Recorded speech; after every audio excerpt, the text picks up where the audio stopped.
Memang selalu ada orang-orang yang ingin melenyapkan Islam. Pada awal diturunkannya wahyu, berabad-abad kemudian seperti sekarang, kita menemukan para pembenci Islam dari berbagai tempat di internet. Mereka berusaha keras untuk menemukan kekurangan Islam dan mendorong para muslim menjadi murtad. Ada satu pertanyaan yang selalu mereka gunakan dan kemukakan pada setiap kesempatan selama bertahun-tahun. Insya Allah hari ini, kita akan menjawab pertanyaan itu dengan sangat jelas. Hingga kini, orang dari berbagai keyakinan datang ke madrasah kami. Orang ateis datang, orang Kristen datang, bahkan orang yang berkeyakinan campur aduk pun datang. Berbagai macam orang telah datang. Mereka menerima jawaban atas pertanyaan mereka, lalu pergi. Kami bukan mempercayai diri kami sendiri. Yang kita percayai adalah Al-Quran dan buku-buku Islam yang kita baca. Jadi, apa yang telah dipersoalkan para hipokrit, hal yang mereka bicarakan bertahun-tahun, yang kini juga dipakai oleh para pembenci Islam, karena Nabi Shallallahu Alaihi Wasallam kita menikah berkali-kali, mereka menuduhnya, ma'adallah, besar nafsu.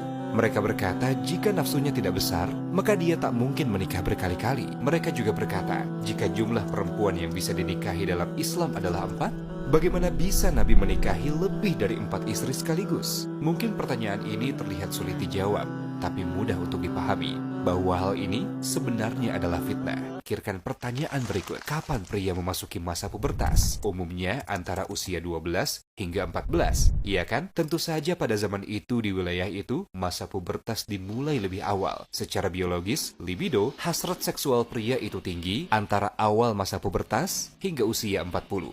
Setelah usia 40, maka akan menurun. Jika kita melihat usia Nabi Shallallahu Alaihi Wasallam saat menikah pertama kali, usianya 25. Usia yang cukup tua untuk zaman dan wilayah itu. Dan pada usia 25 itu, apakah Nabi Shallallahu Alaihi Wasallam menikahi gadis 16 tahun? Berapa usia Khadijah radhiyallahu anha, istri pertamanya? 40 tahun, dan dia adalah janda. Seseorang yang sudah pernah menikah sebelumnya. Ditambah, dia sudah mempunyai 3 anak. Kemudian Khadijah radhiyallahu anha yang melamar Nabi. Nabi terkenal tampan dan beretika. Nabi juga terkenal suci dan jujur. Tak ada yang pernah mendengarnya berbohong. Semua orang mempercayainya, hingga mereka menggelarnya Al-Amin, yaitu dapat dipercaya. Bahkan para musuhnya tak ragu mempercayakan barang mereka kepadanya. Jadi, sangat mudah baginya menikahi gadis manapun. Tapi dia menikahi perempuan parubaya pada usia di mana libido seorang lelaki mencapai puncak. Dan dia tidak menikah lagi sampai Khadijah wafat pada usia 65 tahun ketika Nabi Shallallahu Alaihi Wasallam berusia 49-50 tahun. Jadi selama 25 tahun ketika usianya masih muda, dia hanya menikahi 1 orang. Walaupun ibu kita Khadijah radhiyallahu anha menyuruh Nabi menikahi orang lain berkali-kali dengan berkata, jika kamu ingin menikah lagi, jangan ragu, lakukanlah. Beliau selalu menolak. Ketika Khadijah berusia tua dan tak lagi cantik, Nabi Shallallahu Alaihi Wasallam tak pernah berpikir untuk menambah istri.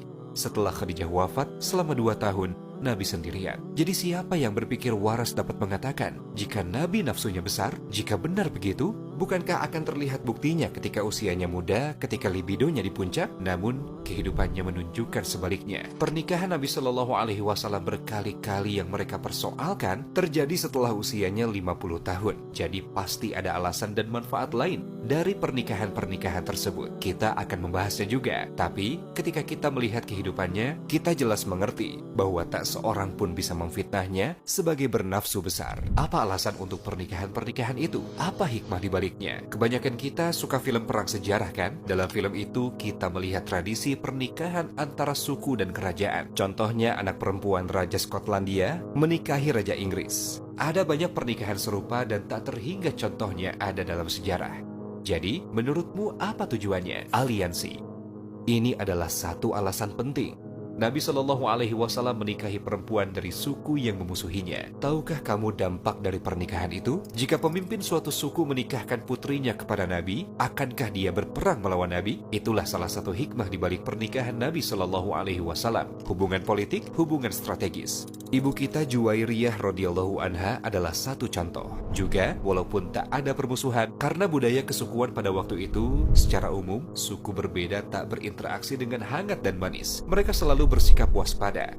Dan karena misi utama Nabi Shallallahu Alaihi Wasallam adalah dakwah, sangat strategis dan logis baginya untuk berdakwah melalui pernikahan. Ini hikmah kedua. Ketika terjadi perang, jumlah pria berkurang signifikan. Karena itu, ada banyak janda pada zaman Nabi Shallallahu Alaihi Wasallam dan sejumlah alasan lain, seperti sejumlah sahabat Nabi kita Shallallahu Alaihi Wasallam juga menikahi perempuan yang butuh perlindungan. Memang, kebanyakan pernikahan Nabi adalah dengan janda. Apakah seorang lelaki bernafsu besar akan menikahi wanita berusia 50 tahun dengan 5 anak? Apakah itu masuk akal? Maksudku, bukankah niat orang yang mengatakannya jelas begitu tak baik dan tak jujur? Sekarang, alasan ketiga dan terpenting. Pernahkah kamu mendengar istilah istri-istri suci?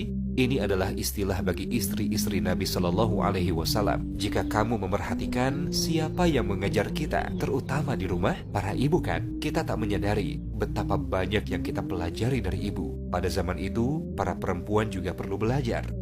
Namun karena Nabi tak bisa mengajari mereka satu persatu, dan karena perempuan tak bisa membicarakan semua hal dengan seorang pria, terutama dengan Nabi, harus ada perempuan di rumahnya. Para istrinya yang melihat dan menyaksikan setiap keadaan dirinya, menjadi muslimah yang sangat berpengetahuan dalam semua aspek agama. Jadi mereka akan mengajari semua ibu dari umat Islam tentang hal-hal agama. Dengan kata lain, suatu sistem seperti les privat yang didirikan bagi para wanita di zaman itu. Hadis merupakan unsur signifikan dari agama kita. Tapi siapa periwayatnya? Para sahabat meriwayatkan hadis yang berasal dari luar rumah Nabi Shallallahu Alaihi Wasallam. Tapi bagaimana dengan hadis yang berasal dari dalam rumahnya ketika tak ada sahabat, terutama tentang hal-hal khusus mengenai perempuan?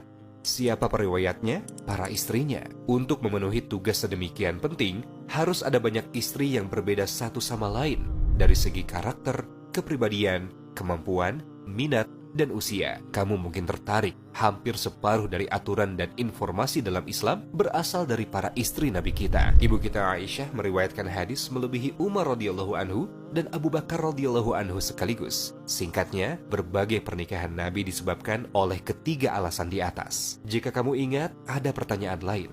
Bagaimana Nabi Shallallahu Alaihi Wasallam memiliki lebih dari 4 istri sekaligus? Walaupun seorang pria hanya diizinkan menikahi 4 istri dalam Islam, ketiga alasan itu juga merupakan jawabannya. Tapi kita perlu tahu, Nabi Shallallahu Alaihi Wasallam punya lebih banyak tanggung jawab daripada muslim lain. Contohnya, kamu mungkin terkejut. Namun, sholat tahajud itu wajib baginya. Yang berarti dia harus bangun untuk sholat pada tengah malam, bahkan sebelum waktu subuh untuk sholat tahajud. Walaupun sunnah bagi kita, itu adalah wajib baginya. Demikian pula, untuk memenuhi ketiga alasan yang telah disampaikan, terutama yang ketiga, guru perempuan untuk perempuan, batasan 4 istri tidaklah berlaku untuknya. Tapi pada saat yang sama, ada kesulitan tambahan, karena beliau memiliki tanggung jawab memelihara lebih dari 4 istri dan memperlakukan mereka secara setara. Hasilnya, ketika kita lihat apa yang kita bicarakan sejauh ini, kita menyadari hal ini, klaim para pembenci Islam. Jika kamu melihat klaim ini di permukaan, yaitu seperti yang mereka inginkan, klaimnya bisa terlihat logis. Tapi jika kamu kaji dan lihat secara menyeluruh, kita sadar bahwa klaim itu tak berdasar.